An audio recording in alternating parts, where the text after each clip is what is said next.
On October 18, 2019, in New York, a coronavirus-type pandemic was predicted in a worldwide simulation by the Johns Hopkins Center for Health Security, the World Economic Forum, and the Bill and Melinda Gates Foundation.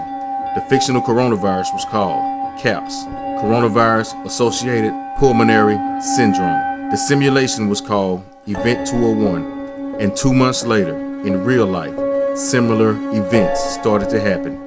It is called Coronavirus COVID-19.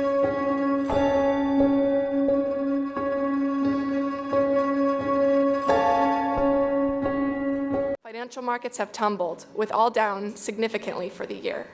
Economic disruptions are being felt across the globe. Thank you, Dr. Rivers. So now let's look at this recent exchange on GNN that focused on the economic and financial crises that are rippling around the world.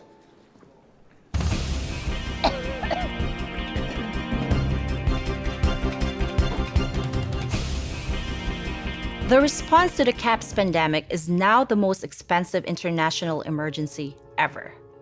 Political leaders around the globe are faced with many impossible dilemmas, including financial. We have two guests today to discuss the bottom line of catastrophic response. First up is economist Dave Gamble. Are we out of money? The best way to answer that is no, we are not out of money. Yet. But the fact is we are trending in a dangerous direction and something needs to change. You have been quite vocal about that and generated some controversy along the way. Well, look, you know me. I try to avoid controversy. But come on, common sense says it shouldn't be controversial to suggest our response should prioritize both lives and livelihoods. Absolutely, we need to save lives. We all know someone who's been affected by C.A.P.S, but we literally cannot afford a heavy-handed response that suffocates our economy. Pragmatism is a wise choice. I mean, what exactly are the risks and benefits of slowing air travel, of staying home from work, closing schools, disrupting supply chains, interfering with our reliable channels of communication and news?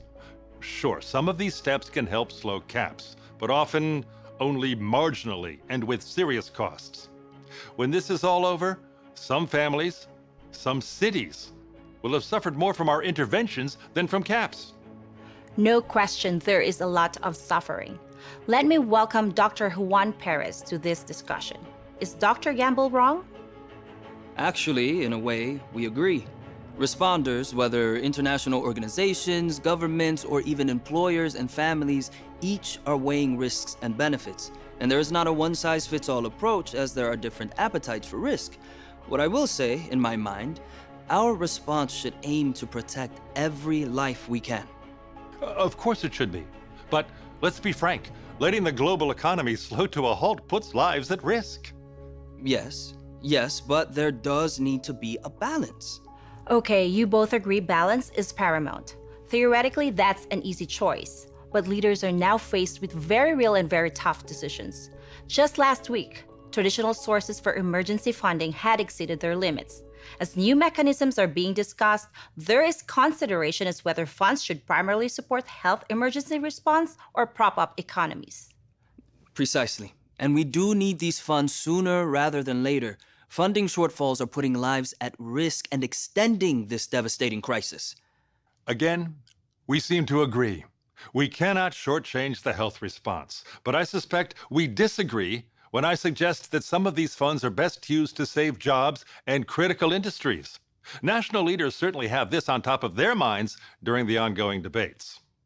Look, I am not an economist or a politician for that matter, but as a physician, I am comfortable saying that our health response to C.A.P.S cannot afford to wait for an incredibly complex debate about what sounds to me like history's most expensive economic bailout.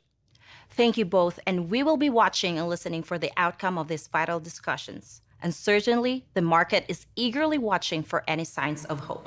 The World Bank estimates that if we have a worldwide flu epidemic, global wealth will go down by over $3 trillion, and we'd have millions and millions of deaths.